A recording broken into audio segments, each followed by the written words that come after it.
Dear student, next इसमें जो हम देखेंगे वो हमारा टॉपिक है importance of pH in everyday life.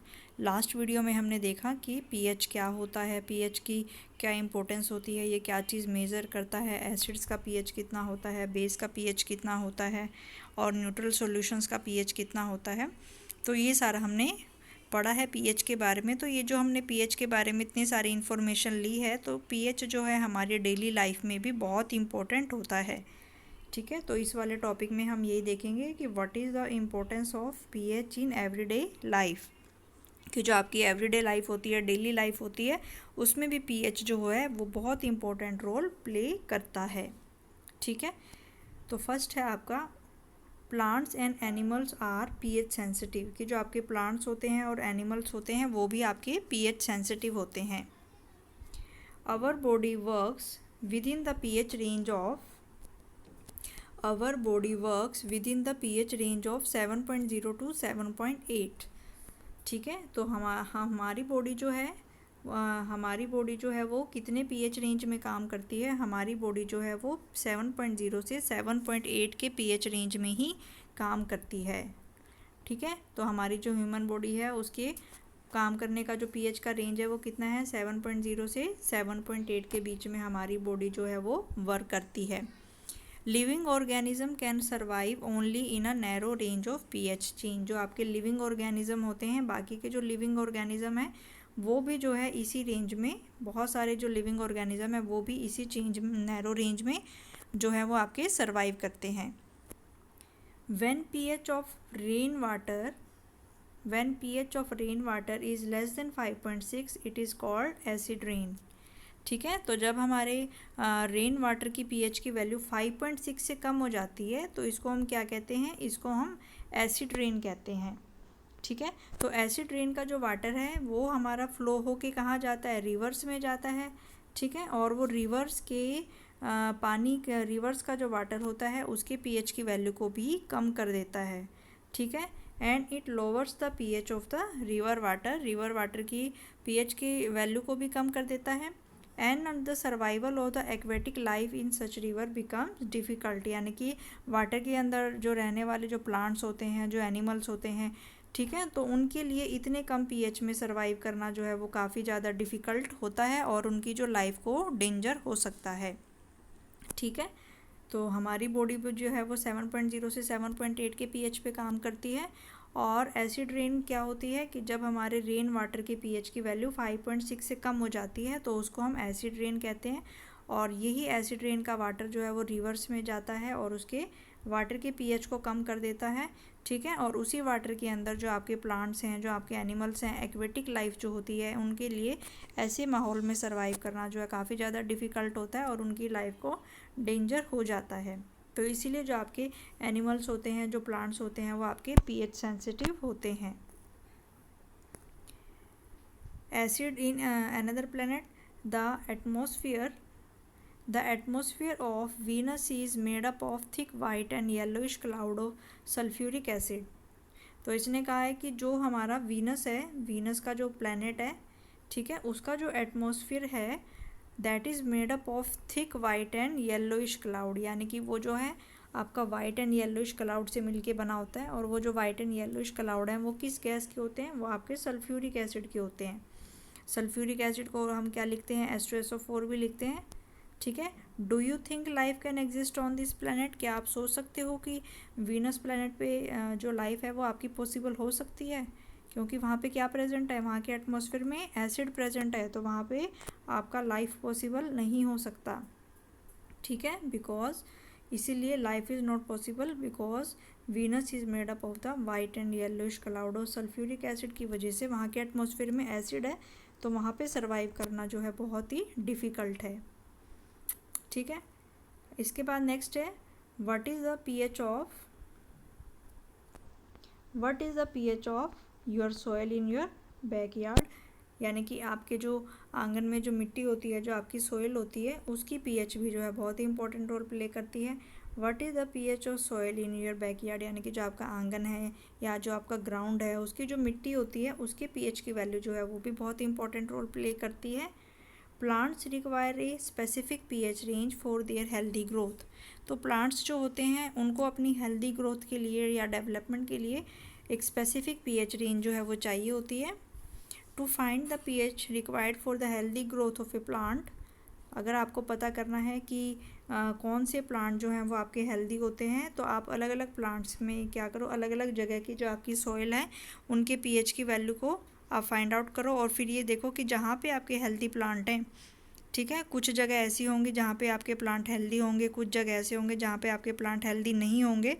तो दोनों जगह की मिट्टी को आप इकट्ठा करो, फिर ये देखो कि जहाँ पे प्लांट हेल्दी हैं वहाँ की मिट्टी का पीएच कितना है और जहाँ पे प्लांट हेल्दी नहीं है वहाँ के सॉइल का पीएच कितना है।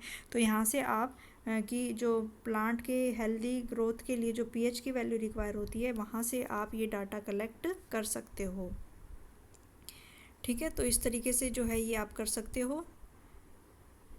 इसके बाद नेक्स्ट इसमें दिया गया है कि प्लांट की जो ग्रोथ एंड डेवलपमेंट के लिए जो पीएच है वो बहुत ही इम्पोर्टेंट रोल प्ले करता है। ठीक है, कि प्लांट्स की पीएच वैल्यू होती है, जो प्लांट्स की पीएच वैल्यू होती है वो उनकी ग्रोथ एंड डेवलपमेंट के लिए बहुत ही ज़रूरी होती है। ठीक है, तो पीएच वैल्यू से प्लांट पे क्या इफेक्ट पड़ता है? PH affect the amount of nutrition and chemicals that are soluble in water, यानी कि पीएच वैल्यू जो है कि जो आपके प्लांट्स हैं उसको कितना अमाउंट ऑफ न्यूट्रिशन, जो अमाउंट ऑफ न्यूट्रिशन है प्लांट्स को जो मिलता है, ठीक है, वो जो है किस पे डिपेंड करता है? वो आपका उसके सॉइल के पीएच पे डिपेंड करता है। ठीक है, तो जो भी आपका प्लांट को न्यूट्रिशन मिल रहा है, ठीक है, क्योंकि प्लांट जो है सारे न्यूट्रिशन आपके किससे एब्जॉर्ब करता है? वो जो है आपका सॉइल से ही एब्जॉर्ब करता है। ठीक है, तो प्लांट्स को जो है कौन से न्यूट्रिशन जो है वो अवेलेबल होंगे, कौन से न्यूट्रिशन अवेलेबल नहीं होंगे, वो जो है वो सॉइल के पीएच पे डिपेंड करते हैं। ठीक है, तो जो प्लांट की ग्रोथ है वो भी आपकी सॉइल के पीएच पे डिपेंड करती है। तो जो सॉइल है ना ही आपकी बहुत ज़्यादा एसिडिक होनी चाहिए और ना ही वो बहुत ज़्यादा एल्कलाइन होनी चाहिए। ठीक है, तो जो पीएच है वो आपके अमाउंट ऑफ न्यूट्रिशन को करता है कि प्लांट्स को कौन सा न्यूट्रिशन जो है वो अवेलेबल है, कौन सा न्यूट्रिशन जो है वो प्लांट एब्जॉर्ब कर सकता है, वो सॉइल के पीएच पे डिपेंड करता है। अगर सॉइल के पीएच की वैल्यू बहुत कम है, यानी कि वो एसिडिक है, अगर बहुत ज़्यादा आपकी सॉइल बहुत ज़्यादा एसिडिक है तो भी प्लांट जो अच्छी तरीके से ग्रो नहीं कर पाएगा। और अगर प्लांट जो है बहुत ज़्यादा एल्कलाइन है, यानी कि उसके पीएच की वैल्यू 9 से ज़्यादा है, तो भी वो उसमें बहुत ज़्यादा ग्रोथ नहीं हो पाएगी। ठीक है, तो कुछ जो आपके न्यूट्रिशन होते हैं वो प्लांट्स को तभी अवेलेबल होते हैं जब वो आपके एसिडिक मीडियम में होते हैं। कुछ न्यूट्रिशन जो है प्लांट्स को तब अवेलेबल होते हैं जब वो आपके एसिडिक मीडियम में होते हैं। और कुछ न्यूट्रिशन प्लांट्स को तब मिलते हैं जब वो कौन से मीडियम में होते हैं? वो आपके बेसिक मीडियम में होते हैं, तब वो आपके डिज़ोल्व होते हैं। लेकिन ना तो जो आपकी सॉइल है वो बहुत ज़्यादा एसिडिक होनी चाहिए और ना ही जो आपकी सॉइल है वो बहुत ज़्यादा एल्कलाइन होनी चाहिए। ना वो आपकी जो सॉइल है वो बहुत ज़्यादा एसिड होनी चाहिए, ना बहुत ज़्यादा एल्कलाइन होनी चाहिए। एल्कलाइन का मतलब कि पीएच की वैल्यू जो है वो 9 से ज़्यादा नहीं होनी चाहिए, या फिर पीएच की वैल्यू जो है वो 6 से कम नहीं होनी चाहिए। बहुत ज़्यादा एसिडिक भी नहीं होनी चाहिए और बहुत ज़्यादा आपकी एल्कलाइन भी नहीं होनी चाहिए। तो अगर आपकी जो सॉइल है वो बहुत ज़्यादा एसिडिक हो जाती है, ठीक है, तो बहुत सारे जो इसमें आपके न्यूट्रिशन है वो आपके अवेलेबल, तो उसमें जो बहुत ज़्यादा अगर आपकी सॉइल जो है बहुत ज़्यादा अगर आपकी एसिडिक हो जाती है, यानी कि पीएच की वैल्यू अगर उसकी 6 से कम हो जाती है, ठीक है, तो इसमें जो है पुअर प्लांट ग्रोथ होती है। तो इसमें जो प्लांट की जो ग्रोथ है उसमें पुअर ग्रोथ होती है। क्यों? क्योंकि इसमें बहुत सारे न्यूट्रिशन जो हैं वो उसको उनकी डेफिशिएंसी हो जाती है। जैसे कि इसमें जो है बहुत ज़्यादा एसिडिक होने से कैल्शियम जो न्यूट्रिशन है उसकी डेफिशिएंसी हो जाती है, या जो मैग्नीशियम न्यूट्रिशन है उसकी डेफिशिएंसी हो जाती है, या फिर आपका फास्फोरस है, इस तरीके के जो न्यूट्रिशन है उनकी डेफिशिएंसी हो जाती है अगर आपकी सॉइल जो है वो बहुत ज़्यादा आपकी एसिडिक है। तो इसलिए जो सॉइल है वो बहुत ज़्यादा एसिडिक नहीं होनी चाहिए, उसके पीएच की वैल्यू 6 से कम नहीं होनी चाहिए। ठीक है, सिमिलरली अगर आपकी सॉइल जो है बहुत ज़्यादा एल्कलाइन हो जाती है, एल्कलाइन का मतलब कि पीएच की वैल्यू जो अगर 9 से जो वो है ज़्यादा हो जाती है, तो सॉइल अगर एल्कलाइन हो जाती है तो इसका मतलब इसमें भी जो है बहुत सारे डेफिशिएंसी ऑफ न्यूट्रिशन हो जाती है। बहुत सारे न्यूट्रिशन जो प्लांट्स को मिलने चाहिए उनकी डेफिशिएंसी हो जाती है, जैसे कि जिंक, न्यूट्रिशन वो उसको नहीं मिल पाता। अगर बहुत ज़्यादा एल्कलाइन है, कॉपर नहीं मिल पाता उसको, बोरोन नहीं मिल पाता उसको, मैग्नीशियम नहीं मिल पाता, तो इस तरह के जो न्यूट्रिशन है उनकी डेफिशिएंसी हो जाती है। ठीक है, तो इसलिए जो प्लांट है वो प्रॉपर तरीके से आपका ग्रो नहीं कर पाता अगर सोइल जो है आपकी बहुत ज़्यादा एसिडिक है, या सोइल जो अगर आपकी बहुत ज़्यादा बेस है। तो इसीलिए जो है इसको न्यूट्रली बना के रखा जाता है। ठीक है, तो इसको जो है आपकी जो न्यूट्रल है अप्रोक्सीमेटली 6 या 7.5 के बीच में ही इसके पीएच की वैल्यू को न्यूट्रल बना के रखने की ही कोशिश की जाती है। ठीक है, तो ये जो पीएच है ये आपके प्लांट्स के लिए बहुत ही ज़्यादा इम्पोर्टेंट होती है। ठीक है, और ये जो पीएच ये क्या इफ़ेक्ट करता है कि प्लांट्स को कौन सा न्यूट्रिशन अवेलेबल होगा और कौन सा न्यूट्रिशन अवेलेबल नहीं होगा। ठीक है, तो हम यहाँ पे लिख सकते हैं जो करेक्ट बैलेंस है, तो जो सोइल का आपका करेक्ट बैलेंस होता है तो उसको हम लिख सकते हैं 6 से लेके 7.5 तक इसका जो करेक्ट बैलेंस होता है। तो this is the correct balance of healthy soil. ये आपकी हेल्दी सोइल के लिए होना चाहिए आपके पीएच में। अगर आप देखो कि इस तरीके से है, आप अपने ग्राउंड के पीएच की वैल्यू को मेज़र कर सकते हो, तो अगर वो इस रेंज में लाई करती है तो इसका मतलब आपकी सोइल जो है वो हेल्दी है। ठीक है, तो इस तरीके से हमने देखा कि जो आपके एनिमल्स होते हैं वो भी आपके पीएच सेंसिटिव होते हैं, और जो आपके प्लांट्स होते हैं वो भी आपके पीएच सेंसिटिव होते हैं। तो सोइल में से भी हम सोइल के पीएच को कंट्रोल करके अपने प्लांट्स की ग्रोथ को अच्छा कर सकते हैं। इसके बाद है पीएच इन अवर डाइजेस्टिव सिस्टम, कि हमारे जो डाइजेस्टिव सिस्टम में भी पीएच जो एक बहुत बड़ा रोल प्ले करता है। It is very interesting to note that our stomach produces hydrochloric acid. ठीक है, तो ये हमने पढ़ा है 6th चैप्टर में जब हमने डाइजेशन सिस्टम पढ़ा था, कि जब भी कोई भी हमारा फूड जाता है हमारे डाइजेस्टिव सिस्टम में, तो उसमें जो हमारा जाता है, ये स्टमक में जाता है, तो उसमें से कौन सा एसिड निकलता है आपका HCl एसिड निकलता है। तो वो HCl एसिड जो है बहुत सारे काम करता है। तो ये HCl एसिड जो है फूड के डाइजेशन में काम करता है विदाउट हार्मिंग द स्टमक। तो ये जो HCl है ये हमारे स्टमक को कोई हार्म नहीं पहुंचाता, बल्कि ये फूड को डाइजेस्ट करने का काम करता है। ठीक है, तो कई बार क्या होता है कि जब हमारा इनडाइजेशन होता है, यानी कि हमारा खाना जो है सही तरीके से डाइजेस्ट नहीं हो पाता, तो हमारे स्टमक को बहुत ज़्यादा मात्रा में ये HCl एसिड जो है इसको प्रोड्यूस करना पड़ता है। जो HCl है ये ज़्यादा मात्रा में प्रोड्यूस करना पड़ता है, and this causes pain and irritation. तो इससे जो है बहुत ज़्यादा पेन होता है और बहुत ज़्यादा इरिटेशन होती है। तो इसको हम क्या कहते हैं, इसको हम कहते हैं कि हमारे इसमें एसिडिटी की प्रॉब्लम हो जाती है। ठीक है, तो ये हमारे में एसिडिटी की प्रॉब्लम होती है। ठीक है, तो to get rid of this pain, तो अगर हमें इस पेन से छुटकारा चाहिए तो हमें पता है कि एसिडिटी जो है वो ज़्यादा HCl एसिड निकलने की वजह से होती है। यानी कि जब हमारा खाना अच्छे तरीके से नहीं पचता है तो हमारा स्टमक जो है बहुत ज़्यादा मात्रा में HCl को प्रोड्यूस करता है ताकि वो जो खाना है उसको पचा सके। तो जब एसिड ज़्यादा निकलता है तो हमें पेन होता है और इरिटेशन होती है और एसिडिटी की प्रॉब्लम हो जाती है। तो एसिडिटी की प्रॉब्लम को कम करने के लिए फिर हमें क्या लेना चाहिए, फिर हमें एक बेस का इस्तेमाल करना चाहिए जो कि इस एसिड के इम्पैक्ट को कम कर सके। ठीक है, तो फिर हम यहाँ पे क्या लेते हैं, एंटी एसिड का इस्तेमाल करते हैं यहाँ पे। ठीक है, तो यहाँ पे हम क्या लेंगे, एंटी एसिड, जो कि एसिड के प्रभाव को ख़त्म कर सके, उसको हम एंटी एसिड कहते हैं, विच न्यूट्रलाइजेज द एक्सेस एसिड। यानी कि जो एक्सेस एसिड हमारे स्टमक ने प्रोड्यूस किया है उसके प्रभाव को न्यूट्रलाइज करने के लिए फिर हम एंटी एसिड का यूज़ करते हैं। और एंटी एसिड हम कौन सा यूज़ करते हैं यहाँ पे, मैग्नीशियम हाइड्रोक्साइड, या जिसको मिल्क ऑफ मैग्नीशिया भी कहते हैं, is often used for this purpose. ठीक है, तो जो पीएच है ये हमारे डाइजेस्टिव सिस्टम में भी रोल प्ले करता है। यानी कि जो हमारा खाना हमारा सही तरीके से नहीं पचता उसको पचाने के लिए हमारा जो स्टमक है वो क्या प्रोड्यूस करता है, HCl प्रोड्यूस करता है। ठीक है, यानी कि बहुत ज़्यादा मात्रा में ये जो एसिड प्रोड्यूस होता है तो इससे में एसिडिटी की प्रॉब्लम हो जाती है, जिससे पेन होता है और इरिटेशन होती है। तो इसको ठीक करने के लिए फिर हमें ये जो एंटी एसिड का इस्तेमाल करना पड़ता है। एंटी का मतलब जो उसके खिलाफ हो, तो जो एसिड के खिलाफ हो, तो एसिड के खिलाफ कौन होगा, बेस होगा।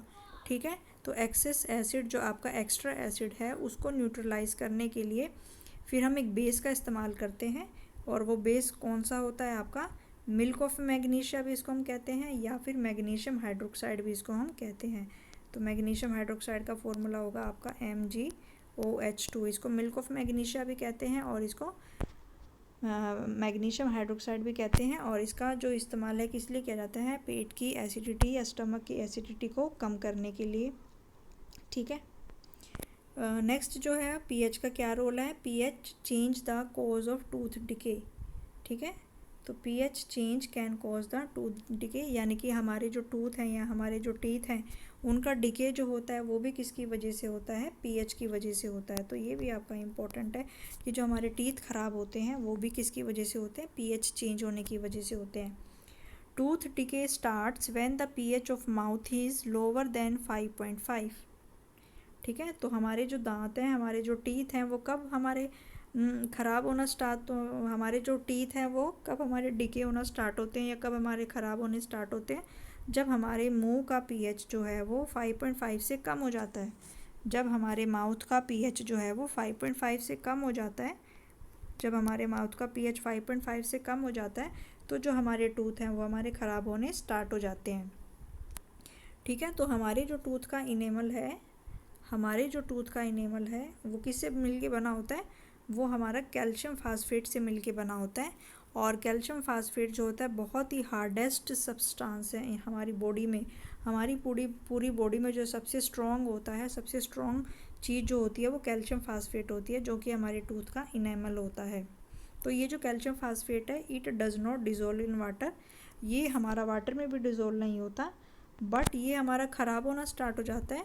ये हमारा कब ख़राब होना स्टार्ट हो जाता है, when the pH is mouth is below 5.5। तो जैसे ही हमारे माउथ का पीएच जो है वो 5.5 से कम हो जाता है तो हमारा ये जो कैल्शियम फास्फेट है ये हमारा ख़राब होना स्टार्ट हो जाता है।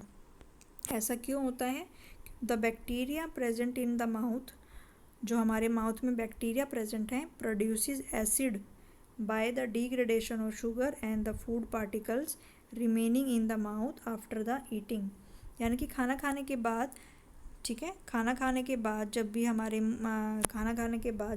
मुंह में कोई भी फूड पार्टिकल रह जाता है या कोई भी शुगर वगैरह रह जाती है तो उसको जो बैक्टीरिया है उसको जब वो डिग्रेड करता है तो उसको डिग्रेड करने के बाद क्या बचता है, एसिड बचता है।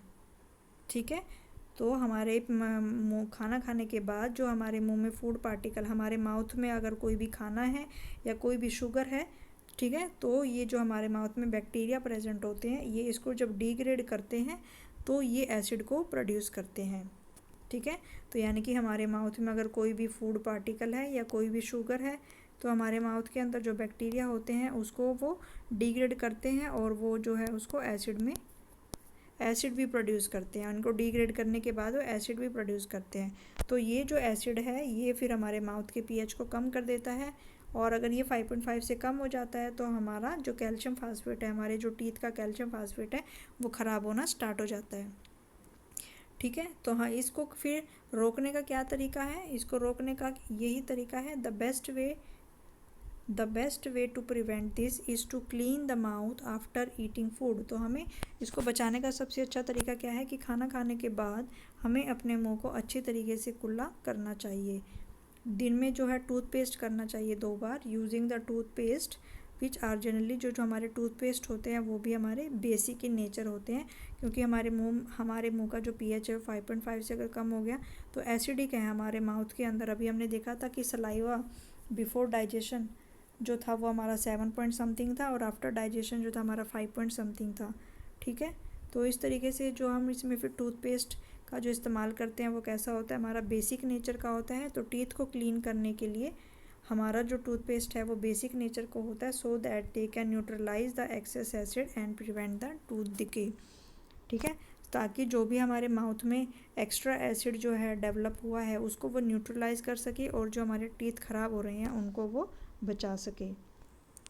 ठीक है, तो इस तरीके से जो हमारे माउथ के इसमें जो हमें किस तरीके से हम अपने दांतों को ख़राब होने से बचा सकते हैं कि हमें जो है दिन में 2 बार टूथपेस्ट करना चाहिए, क्योंकि टूथपेस्ट जो होते हैं वो आपके बेसिक नेचर के होते हैं और ये हमारे मुंह के अंदर जो एसिड वगैरह होता है उसको न्यूट्रलाइज करने का काम करता है और हमारे जो टूथ डिके को है वो ठीक करने का काम करता है। और हमें जो है हर खाना खाने के बाद अपने माउथ को क्लीन करना चाहिए आफ्टर ईटिंग फूड। तो ये जो है हमारे माउथ को और हमारे टीथ को ठीक करने का तरीका है। तो यहाँ पे हमने देखा कि पीएच जो है कैसे हमारे टूथ डिके को कर सकता है। इसके बाद है self defence by animals and the plants by the chemical warfare. ठीक है, तो have you ever stung by a honey bee, क्या कभी भी आप हनी बी जो है जब भी हमें काटती है तो बहुत ही ज़्यादा हमें दर्द होता है, क्योंकि जब बी हमें काटती है that leaves an acid which causes pain and irritation. तो यानी कि ये जो बी हमें काटती है तो उसमें से एक एसिड निकलता है, उस एसिड की वजह से हमें बहुत ही ज़्यादा पेन और बहुत ही ज़्यादा इरिटेशन होती है। ठीक है, फिर अगर हमें मधुमक्खी वगैरह काट लेती है तो उसके एसिड के इफ़ेक्ट को कम करने के लिए फिर हम क्या यूज़ करते हैं, हम एक बेस यूज़ करते हैं, माइल्ड बेस यूज़ करते हैं, यानी कि जो बेकिंग सोडा होता है उसको हम जहाँ पे हमें काटा गया है, जो हमारा स्टंग एरिया है वहाँ पे रिलीफ लेने के लिए हम बेकिंग सोडा का इस्तेमाल करते हैं। ठीक है, तो हमने देखा कि जो आपकी हमें मधुमक्खी काटती है तो जब भी वो काटती है तो उसके जो डंक में से आपका एक एसिड निकलता है और वो एसिड की वजह से हमें पेन होता है, इरिटेशन होती है, और उसके इफ़ेक्ट को कम करने के लिए फिर हम माइल्ड बेस यानी कि बेकिंग सोडा का इस्तेमाल करते हैं। ऐसे ही आपका एक stinging hair of nettle leaves inject methanoic acid causes the burning pain. तो ऐसे ही हमारे पास अगर हम एक नीटल की लीव्स को अगर हम टच कर लेते हैं, ठीक है, नीटल का जो है, नीटल की लीव्स को अगर हम टच कर लेते हैं तो उसमें से मैथेनोइक एसिड निकलता है जिसकी वजह से हमें जलन भी होती है। तो ये यहाँ पे दिया गया है, नेचर प्रोवाइड्स न्यूट्रलाइजेशन ऑप्शन। तो इसमें यहाँ पे बताया गया है कि जो आपका नीटल होता है, तो यहाँ पे जो नीटल होता है, nettle is a herbaceous plant which grows in the wild, यानी कि नीटल आपका एक प्लांट होता है जो कि आपका जंगल में उगता है। It's leave have stinking air, तो इसके जो लीव्स होते हैं, ठीक है, इसके जो लीव्स होते हैं यहाँ पे आपके स्टिंकिंग हेयर्स होते हैं, विच कॉजेज पेनफुल। जैसे ही हम इनको एक्सीडेंटली टच कर देते हैं, यानी कि ये जो नेटल का जो लीव्स होती हैं, जैसे ही हम इसकी पत्तियों को अचानक से टच कर देते हैं तो इसमें से आपका एक एसिड निकलता है, और वो एसिड कौन सा होता है, मैथेनोइक एसिड। और उस मैथेनोइक एसिड की वजह से हमें क्या मिलता है, बहुत ही ज़्यादा हमें दर्द होता है। तो जैसे बाय चांस अगर हम एक्सीडेंटली ये नीटल की लीव्स को हम टच कर लेते हैं तो इसकी जो लीव्स हैं ये मैथेनोइक एसिड को रिलीज़ करती हैं, और जो है हमें बहुत ही ज़्यादा पेन होता है, जलन होती है। फिर इसके प्रभाव को ख़त्म करने के लिए नेचर ने ही हमें एक प्रोवाइड किया हुआ है, इसके इफ़ेक्ट को ख़त्म करने के लिए हम क्या, जंगल में ही पाया जाता है ये आपका डॉग प्लांट। तो डॉग प्लांट की जो लीफ है उसको रगड़ के इसके यहाँ पे इसके मैथेनोइक इफ़ेक्ट को, यानी कि नीटल को टच करके हमें जो मैथेनोइक इफ़ेक्ट की वजह से जलन हुई थी उसके प्रभाव को ख़त्म करने के लिए जंगलों में ही आपका डॉग प्लांट पाया जाता है, और उसकी लीफ को जो है जहाँ पे हमें ये लगा है उसको रगड़ के हम इसके इम्पैक्ट को कम कर सकते हैं। तो नेचर ही हमें क्या करती है, provide the neutralisation option. Nature ही जो है हमें इसने एसिड और बेस को प्रोड्यूस किया ताकि दोनों के इम्पैक्ट को कम किया जा सके। तो यहाँ पे ये जो नीटल की जो लीव्स हैं ये क्या प्रोड्यूस कर रही हैं, ये एसिड प्रोड्यूस कर रही हैं, और अगर हम बाई चांस इसको टच कर लेते हैं तो हमें बहुत ही ज़्यादा जलन होती है। फिर इसी के प्रभाव को ख़त्म करने के लिए डॉग प्लांट है, डॉग प्लांट की जो लीफ होती हैं उनमें जो है आपका बेस होता है। ठीक है, तो अगर हम एसिड के प्रभाव को कम करना चाहते हैं तो हम डॉग प्लांट की लीव्स को रगड़ के इसके नीटल के इफ़ेक्ट को कम कर सकते हैं। ठीक है, तो ये आज हमने देखा इस वाले वीडियो में कि जो आपका पीएच है ये हमारे लिए कैसे इम्पोर्टेंट है। ठीक है, इसमें हमने देखा importance of pH in everyday life, कि सारे प्लांट्स और एनिमल्स जो हैं वो आपके पीएच सेंसिटिव होते हैं। ठीक है, फिर हमने देखा कि एसिड रेन जो है कैसे हमारे लिए बहुत ही ज़्यादा ख़तरनाक होती है, कि जब पीएच उसका 5.6 से कम हो जाता है तो हमारे लिए बहुत ही डेंजरस हो जाती है। जो एक्वेटिक एनिमल्स हैं या एक्वेटिक लाइफ है वो भी आपकी बहुत ज़्यादा डिफ़िकल्ट हो जाती है। फिर हमने देखा कि जो आपके सोइल की पीएच है वो कैसे उनकी ग्रोथ को कंट्रोल करती है या उनके न्यूट्रिशन को कंट्रोल करती है। और फिर हमने देखा कि जो हेल्दी सोइल का पीएच है वो कितना होना चाहिए। फिर हमने देखा कि हमारे जो डाइजेस्टिव सिस्टम में इनडाइजेशन की वजह से जो एसिडिटी की प्रॉब्लम होती है उसके इफ़ेक्ट को कम करने के लिए फिर हम जो है मिल्क ऑफ मैग्नीशिया का इस्तेमाल करते हैं।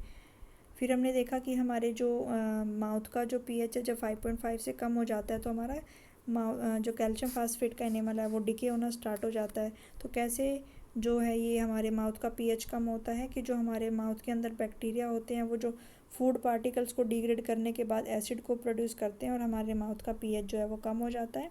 तो इसके इफेक्ट को कम करने के लिए फिर हमें डेली 2 बार टूथपेस्ट करना चाहिए, टूथब्रश करना चाहिए। और जो टूथपेस्ट होते हैं वो बेसिक नेचर के होते हैं और एक्सेस एसिड के इफ़ेक्ट को वो न्यूट्रलाइज करते हैं और टूथ डिके को प्रिवेंट करते हैं।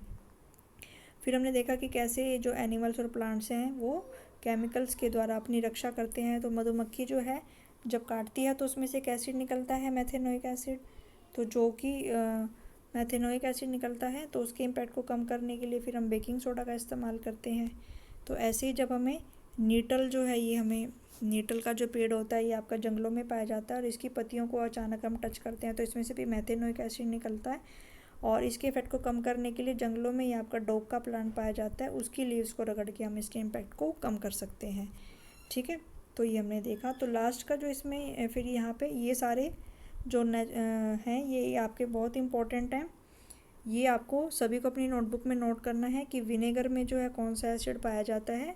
विनेगर में एसिटिक एसिड पाया जाता है, ऑरेंज में सिट्रिक एसिड पाया जाता है, टारमिन जो आपकी इमली होती है, टैमरिन में टार्ट्रिक एसिड होता है, टोमेटो में ऑक्सैलिक एसिड, मिल्क में या कर्ड में लैक्टिक एसिड, लेमन में सिट्रिक एसिड, आंट स्टिंग में मेथेनोइक एसिड और नेटल स्टिंग में भी मेथेनोइक एसिड। तो डियर स्टूडेंट ये बहुत ही इंपॉर्टेंट है और ये हमेशा आपका एग्ज़ाम में आता है कि कौन से चीज़ में कौन सा एसिड पाया जाता है आपका। ठीक है, तो आपसे पूछ लेंगे कि एसिटिक एसिड किस में होता है या सिट्रिक एसिड किस में होता है, या पूछ लेंगे टोमेटो में कौन सा एसिड होता है।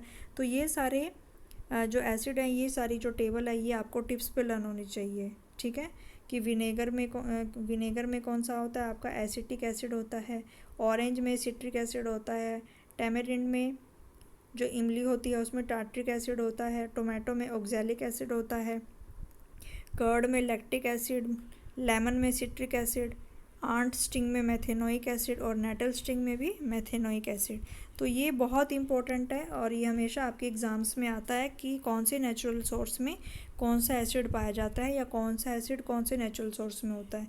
कोई भी आपको दे देंगे और पूछ लेंगे ऑरेंज में कौन सा है या पूछ लेंगे सिट्रिक एसिड किस में पाया जाता है। तो ये आपको बहुत ही ध्यान से याद करना, सभी स्टूडेंट इसकी अच्छे से प्रैक्टिस करेंगे। इसके बाद क्वेश्चन हमें गिवन है question number 1। You have two solution A and B. The pH of solution A is 6 and the pH of solution B is 8. Which solution has more hydrogen ion concentration and which of these is acidic and which is basic? ठीक है, तो इसमें हमें क्या given है कि कोई भी आपके पास 2 बीकर हैं। ठीक है, पहला बीकर जो है वो A है और जो दूसरा बीकर है वो आपका B है। और पहले बीकर में जो pH की वैल्यू है, पहले बीकर में जो pH की वैल्यू है वो कितनी गिवन है आपको 6 और दूसरे बीकर में जो pH की वैल्यू है वो कितनी गिवन है 8। तो आपको बताना है किस में हाइड्रोजन आयन की कंसंट्रेशन ज़्यादा है, which of these is acidic and which one is basic. तो सबसे पहले इसमें आपसे 3 चीज़ें पूछी गई हैं। सबसे पहला क्वेश्चन आपसे पूछा गया है किस में हाइड्रोजन आयन की कंसंट्रेशन ज़्यादा है, which solution has more hydrogen ion concentration, कौन से सॉल्यूशन में हाइड्रोजन आयन की कंसंट्रेशन ज़्यादा है। ठीक है, तो अभी हमने देखा था जिस सॉल्यूशन के पीएच की वैल्यू जितनी कम होगी उसमें हाइड्रोजन आयन की कंसंट्रेशन उतनी ही ज़्यादा होगी। तो किसकी पीएच सबसे कम है, इस वाले की जो पीएच है कम है, तो जो आपका ए है इसमें जो आपका सॉल्यूशन ए है जिसके पीएच की वैल्यू 6 है। ठीक है, तो इसमें हाइड्रोजन आयन की कंसंट्रेशन ज़्यादा होगी। ठीक है, तो जिस सॉल्यूशन के पीएच की वैल्यू जितनी कम होती है उसमें हाइड्रोजन आयन की कंसंट्रेशन उतनी ही ज़्यादा होती है।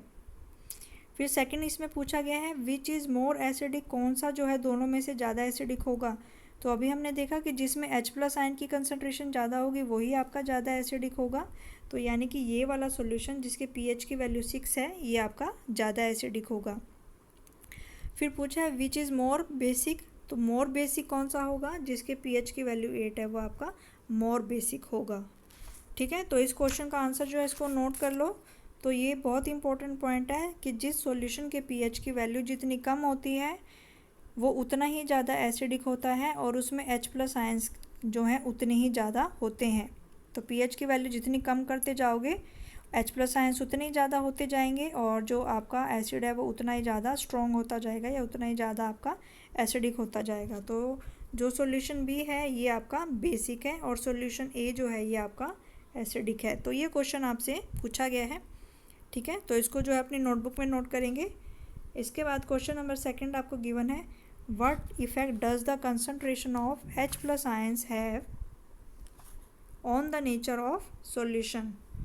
What effect does the concentration of H+ ions have on the nature of solution। यानी कि कोई भी अगर आपके पास सॉल्यूशन गिवन है तो उसमें जो H+ आयंस हैं वो क्या बताएंगे, ठीक है।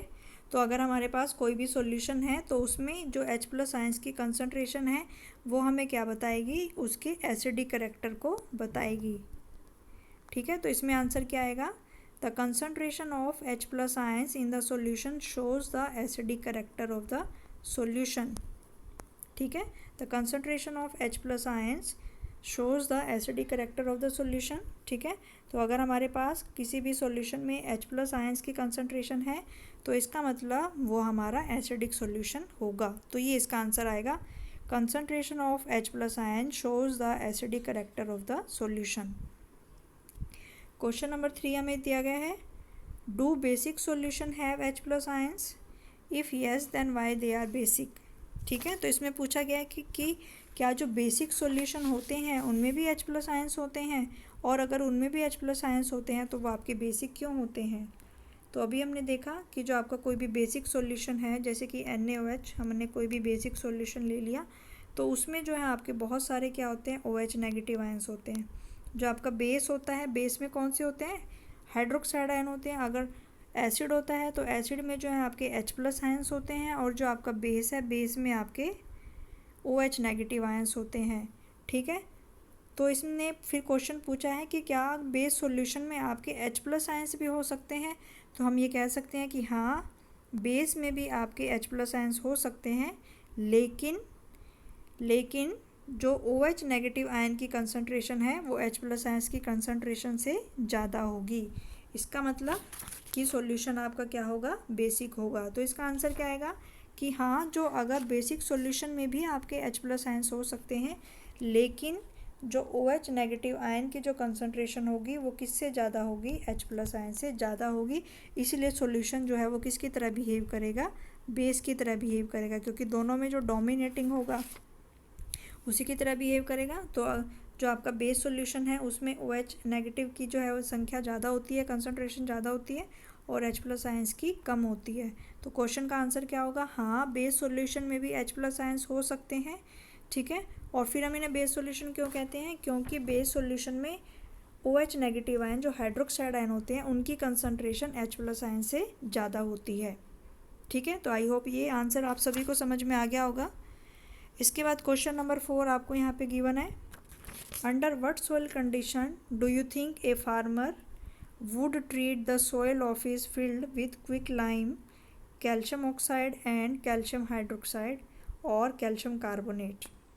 इसका मतलब क्या पूछा उसने कि कोई भी किसान है, ठीक है, कि कब किस कंडीशन में वो अपने खेत की जो सॉइल है उसको किसके साथ ट्रीट करेगा। क्विक लाइम का मतलब है कैल्शियम ऑक्साइड के साथ ट्रीट करेगा, स्लेक्ड लाइम का मतलब है कैल्शियम हाइड्रोक्साइड के साथ ट्रीट करेगा, या फिर कैल्शियम कार्बोनेट के साथ में ट्रीट करेगा, ठीक है।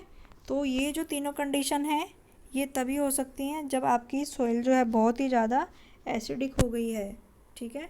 यानी कि जब आपके खेत की जो फील्ड की जो सॉइल है वो बहुत ज़्यादा एसिडिक हो गई है, तो उसके इफ़ेक्ट को कम करने के लिए फिर वो किसान किसका यूज़ करेगा, वो बेस का यूज़ करेगा।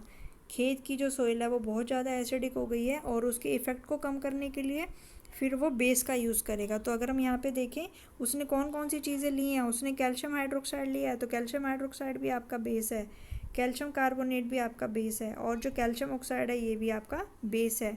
तो इसका मतलब कि किस कंडीशन में ये तीनों चीज़ें किसान ने यूज़ की हैं, कि जब उसके खेत की जो सॉइल है वो आपकी एसिडिक हो जाती है या उसके pH की वैल्यू डिक्रीज़ हो जाती है, उस केस में वो एसिडिक कैरेक्टर को कम करने के लिए इन सब चीज़ों का इस्तेमाल करेगा।